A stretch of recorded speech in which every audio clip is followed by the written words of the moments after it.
Shalom, my brothers and sisters. Shalom, and welcome to End Time Words to Yashar'al, an awakening nation of believers. My name is Symmanayah, and this message is to my family, those who seek to worship and obey Almighty Yahuah and accept Yahusha as Mashyach, as our Messiah. This message is to you. Many do not realize that Yashar'al, true Yashar'al, consists of both Hebrew and Goyim, or some may say Abri or Ibri and Goyim. Goyim being other nations or commonly referred to as Gentiles. My message is to all those who seek to worship and obey the Most High. And like I said, accept Yahusha as Mashyach, as our Messiah. For no man can reach the Father except through our Mashyach, Yahusha. No man can reach the Father. Our restoration and our regeneration and our walk is made possible by Yahusha, our Mashyach, our Messiah. With that said, my brothers and sisters, this segment today is July 10th, 2013. July 10th, 2013. And this segment is entitled Me and My, Obedience or Rebellion, A Just Understanding.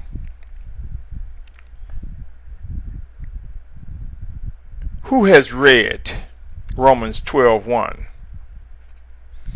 It reads as this: I call upon you, therefore, brothers, through the compassion of Alahym, to present your bodies as a living offering, set apart, well-pleasing to Alahym, your reasonable service. Romans 12:1. Again, that was Romans 12:1. Who truly believes? Acts 20:28. Therefore take heed to yourselves and to all the flock among which the set-apart Spirit has made you overseers, to shepherd the assembly of Alahym, which he has purchased with his own blood. Who will acknowledge? 1 Corinthians 12:20.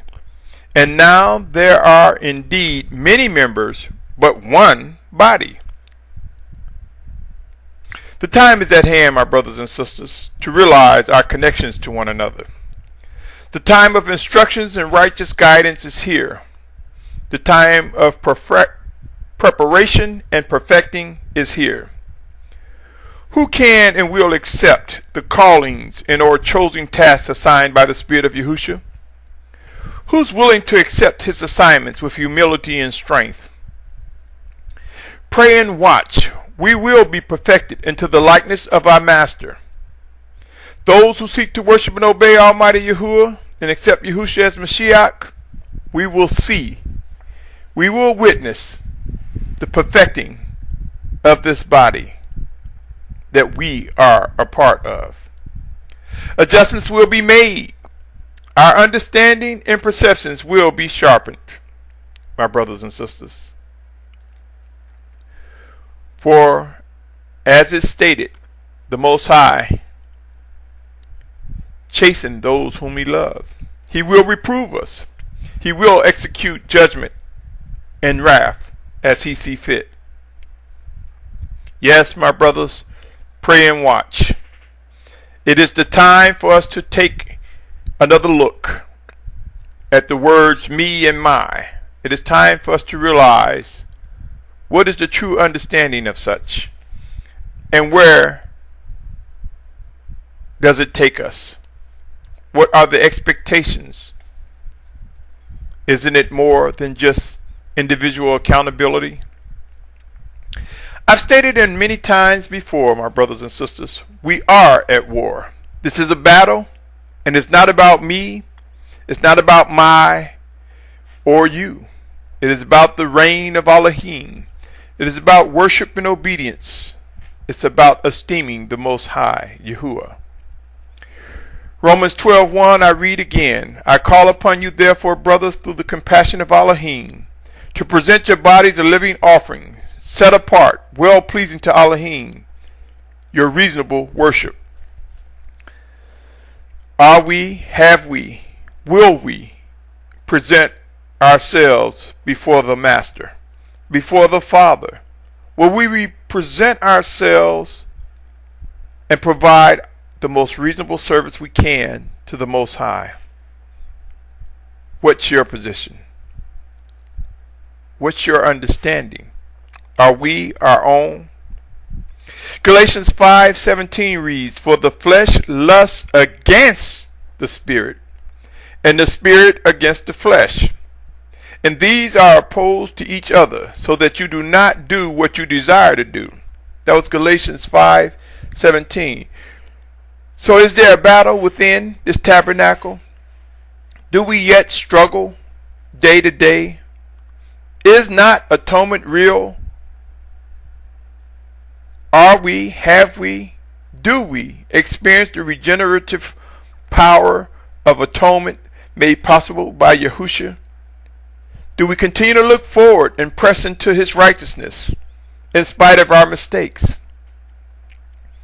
Ecclesiastes 3:8 reads, "A time to love, a time to hate, a time of war, and a time of peace." James 4:1 reads, "Where do fightings and strivings come from among you? Do they not come from your pleasures that battle in your members?" Again, we are at war. This is a battle, my brothers and sisters. 1 Peter 2:11 reads as follows, "Beloved ones, I appeal to you as sojourners and pilgrims to abstain from fleshly lusts which battle against the life." You see, my brothers and sisters, it is a battle. We are at war. It is more than just me and my. We are in a time where never before should it be pressed upon us to learn how to worship and obey, how to distinguish the difference between being obedient versus rebellion. Does obedience and rebellion mean anything to you? Is it time to revisit your understanding, our understanding? Let's consider the weak among us and identify the strong in Master Yahushua. We are one body. Acts 20:35 reads, "All this I did show you by laboring like this, that you ought to help the weak. And remember the words of Master Yahushua, that he said, it is more blessed to give than to receive." Romans 12:5 reads as follows, "So we, the many, are one body in MessiYah, and members each one of one another." 1 Corinthians 12:12 reads, "For as the body is one and has many members, but all members of that one body, being many, are one body, so also is the MessiYah." There is more to read. 1 Corinthians 12:21 through 26 reads as follows, "And the eye is unable to say to the hand, I have no need of you, or again the head to the feet, I have no need of you. But much rather those members of the body which are thought to be weaker are necessary, and those of the body which we think to be less respected, these we present greater respect. And our unseemly members have greater seemliness.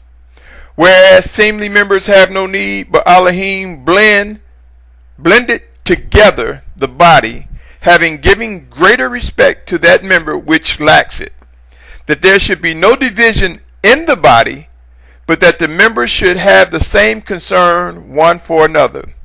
And if one member suffers, all members suffer with it. Or if one member is esteemed, all members rejoice with it." Yes, my brothers and sisters, it's time to rethink, to relook, to revisit, to reinforce, or to come away from an erroneous thought as it pertains to me, my. It's time to distinguish the difference between being obedient versus being rebellious. It's time to adjust our understanding. Will there be a gathering before Yahushua our Mashyach return? Many ask this question. Some may not know the answers. Some have embraced the answers.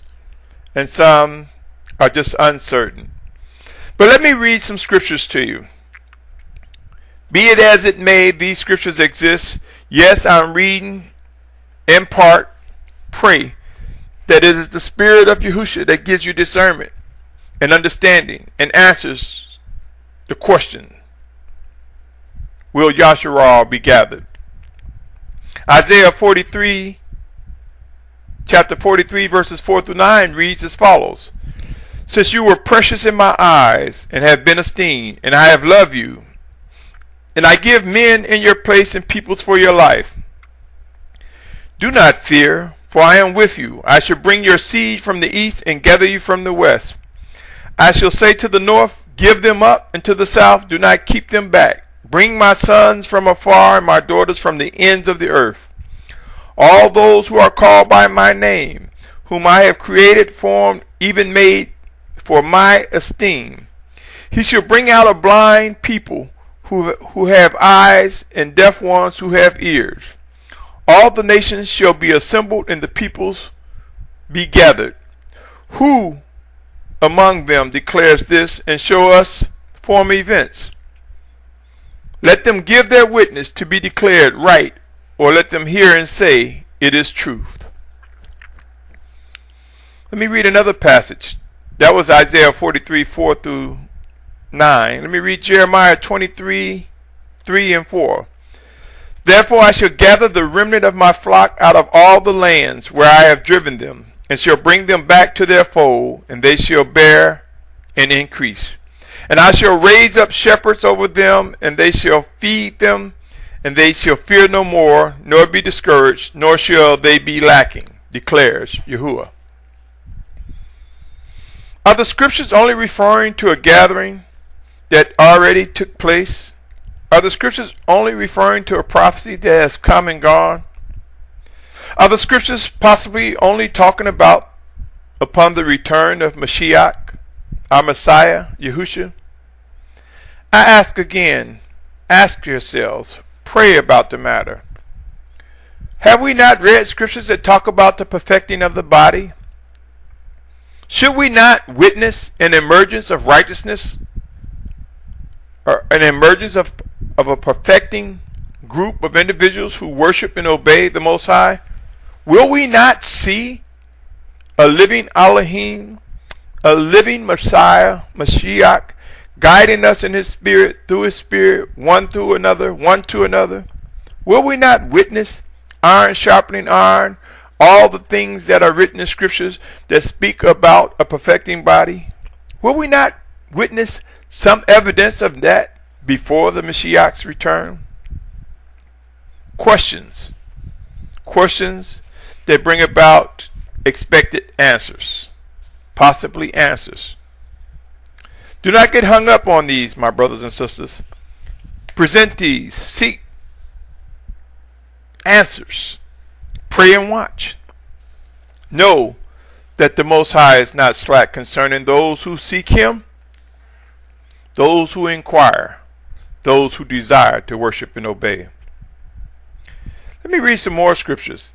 Ezekiel 11, 16 and 17 states, Therefore say, Thus said Master Yahuah, although I have sent them afar off among the Gentiles, and although I have scattered them among the lands, yet I was for them a set apart place for a little while in the lands to which they came. Therefore say, Thus said the Master Yahuah, I shall gather you from the peoples, and I shall assemble you from the lands where you have been scattered, and I shall give you the land of Yashar'al. I want to go on and read some more verses. This is Ezekiel 20. What I just read was the 11th chapter of Ezekiel, verse 16 and 17. The 20th chapter of Ezekiel, verse 34, 20th chapter, verse 34, reads as follows. And I shall bring you out from the peoples and gather you out of the lands where you were scattered, with a mighty hand and with an outstretched arm, and with wrath poured out.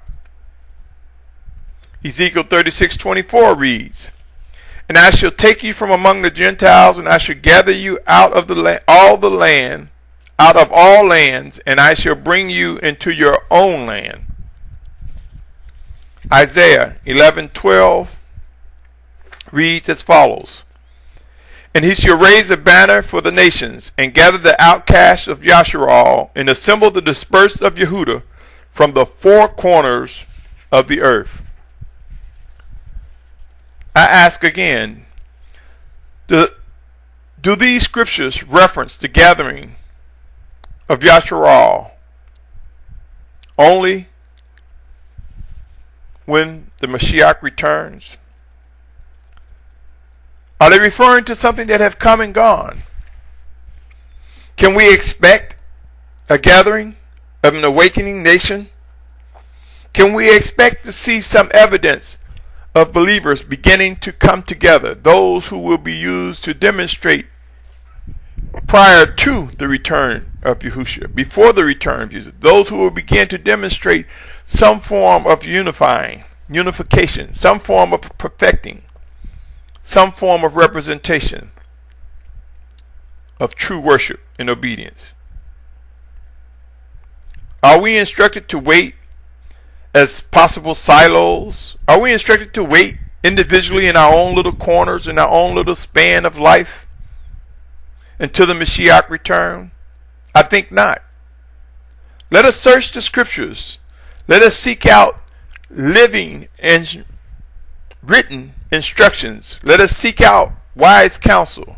Let us seek the guidance of the Most High. And let us respond with an obedient ear. Let us respond with obedience demonstrated to those who witness our actions. To each of us is giving living instructions and guidance. How many of us realize that we are being perfected into one body? Should we expect to witness real actions that reflect the shaping of a unified nation of believers? Would we be in error to embrace such a belief? No, I think we should expect. I think we should see.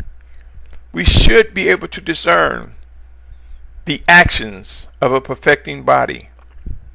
We should be able to understand the position of the me or the my. We should be able to discern obedience versus rebellion. We should be able to understand.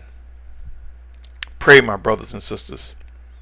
It would be wise to search the scriptures with a heart to worship and obey the Most High and discover living instructions and guidance. Discover answers to many questions. Let us not take for granted nor neglect our responsibilities to ourselves and to the body of one, Yashar'al. Moreover, our service and worship and obedience to the Most High. Let us consider the scriptures. 1 Timothy chapter 4, verses 14 through 16. 1 Timothy chapter 4, verses 14 to 16. Do not neglect the gift that is in you, which was given to you by prophecy with the laying on of the hands of the elderhood. Practice these matters, be in them, so that your progress might be plain to all. Pay attention to yourself and to the teaching. Continue in them, for in doing this you shall save both yourself and those who hear you. Hebrews chapter 2 verse 3 reads as follows. Hebrews chapter 2 verse 3 reads as follows. How shall we escape if we neglect so great a deliverance, which first began to be spoken by the Master and was confirmed to us by those that heard? Yes, my brothers and sisters, although we will be held accountable individually, although we have responsibilities and tasks that are given by the Most High, although we are members individually, together we make up one body. Together we should be wise in our walks, in our actions, For it is that one bride that will meet the one bridegroom. Each of us has a calling or are chosen to fulfill a task. How many of us seek to discern what that responsibility is? How many of us with humility and strength will yield to the guidance of the Spirit of Yahusha and accept our position in this body? Me and my. Obedience or rebellion? Are we going to adjust our understanding? Is it necessary that we must take a long, hard look at our understanding and perception of the meaning of individual accountability in the me and the my position? What do you expect from the body? How much do you care about the body of believers? Have you assumed your position, whether called in or chosen by the Most High Yahuah? Have you considered yielding to His magnificent guidance and being perfected in your calling? Do you think in the midst of reproof, chastening, judgment, and wrath that you will be perfected in your calling? There is much to consider, my brothers and sisters, and the clock continues to move forward, with each passing moment adding things that we will be held accountable for. What is the degree of our concern? What is the measure of our commitment to worship and obedience? One body? Can we be friends? Can we get to know one another? Are we family? What is it? What is it, my brothers and sisters, that hinders you or our steps towards one another? What is it that stops us from calling, contacting one another? What is it that impedes us getting to know one another, practically and spiritually, as the Most High make possible? What opportunities are before us that have been made available to us by the favor we find in the Most High? Yes, my brothers and sisters, the clock ticks forward. Have you assumed your position, whether called or chosen? Have you considered yielding to His magnificent guidance and being perfected in your calling? There's much to consider. Yes, and the clock continues to move forward, as I have stated. Should we begin to come away from a silo mentality, a silo mindset? Should we begin to come away from the me and the my and realize the importance, reality, and identity of one body made possible by our Mashyach, our Messiah, Yahushua? Should we begin to discern the perfecting of many members into one body of believers who desire to worship and obey Almighty Yahuah and accept Yahushua as our Mashyach, our Messiah? Soon, very soon, and very soon, we will witness more of an unfolding plan that the Most High has for us. Prepare and establish a ready mind, a body and a soul ready to respond to His guidance, His living instructions, His living guidance. Yes, there will be martyrs among us. There will be examples made from the perceived good to the judgment of the rebellious. But let us learn to press forward into His righteousness as His plans unfold before our very eyes. I realize, my brothers and sisters, I realize this journey comes with many weights and details, that the process is ongoing as long as we have breath, and even beyond our existence. The plan continues to unfold and will unfold. His scriptures will be fulfilled. Prophecies will come to pass. I pray, my brothers and sisters, that we come to realize it is possible to endure to the end. It is possible to endure until such appointed time by the Most High to be with the ultimate bridegroom, our Master Yahushua, our Messiah, our Mashyach. Be encouraged, my brothers. Be encouraged, and I pray that you increase in wisdom, that you increase in knowledge, that you increase in discernment and understanding. Until next time, my brothers and sisters, until next time, may Almighty Yahuah open your eyes, open our eyes, to realize that He is not slack concerning His promises in or plan for our lives. Pray and watch. Study. Pray some more and seek to discern with understanding, for the time is at hand. We are Yashar'al, an awakening nation of believers, consisting of both Hebrew and Goyim, who seek to worship and obey Almighty Yahuah and accept and embrace Yahusha as Mashyach, as Messiah, as our spiritual guide that teaches us and bring things to our remembrance that has set us free from the strongholds of the enemy. Let us continue to acknowledge the restoration and fellowship we have with the Father, and let us continue to acknowledge the regeneration that Yahusha has made. Until next time, my brothers, my sisters, my family, until next time, Yashar'al, shalom, shalom, shalom.